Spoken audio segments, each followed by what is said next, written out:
Welcome back sa Sangkap Sarap TV. Ngayong Pasko, samahan ninyo kami at ang aming mga pusa sa isang masarap at makulay na tradisyon, ube halaya. Isang classic na Pinoy dessert na puno ng tamis, creamy goodness, at kulay ube na swak sa holiday vibes. Perfect pang pangregalo, panghandaan, o kahit pang snack habang nagkakatuwaan kasama ang pamilya, at syempre, habang nakamasid ang ating cute na mga pusa na nagtatampisaw sa kasiyahan. Handa na ba kayo? Let's make this Christmas extra colorful at masarap, with a little perfect touch from our furry friends. Mga sangkap.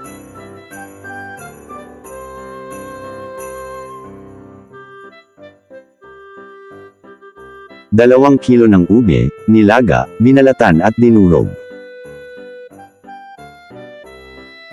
3 tasa ng evaporated milk, pwede low fat. 1 hanggang 1 1/4 tasa ng condensed milk, adjust sa tamis.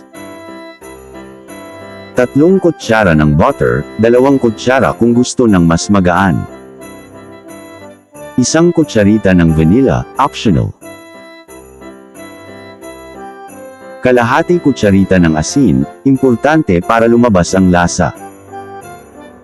Paraan ng pagluluto.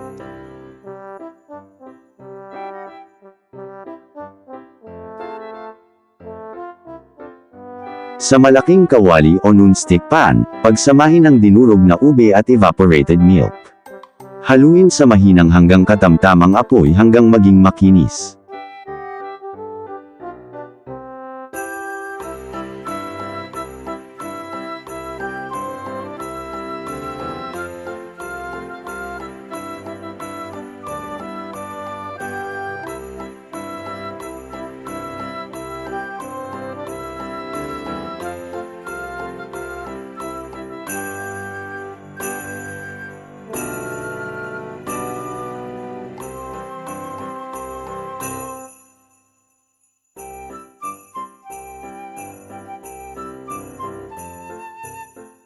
Idagdag ang 1 tasa ng condensed milk.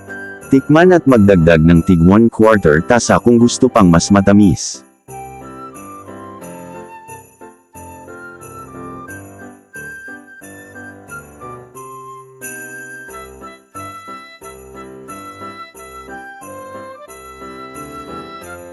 Ilagay ang butter, vanilla, at asin. Haluin ng tuloy-tuloy sa loob ng 35 hanggang 45 minuto hanggang makapal at may kantab na, humihiwalay na sa gilid ng kawali.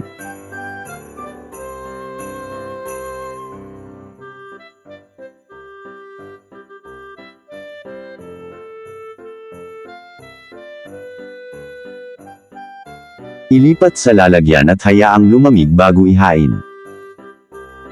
Pusa approved.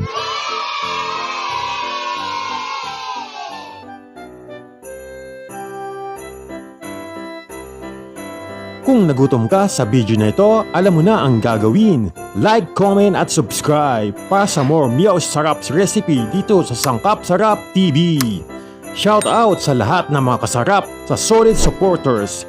Kayo ang tunay na sangkap ng success.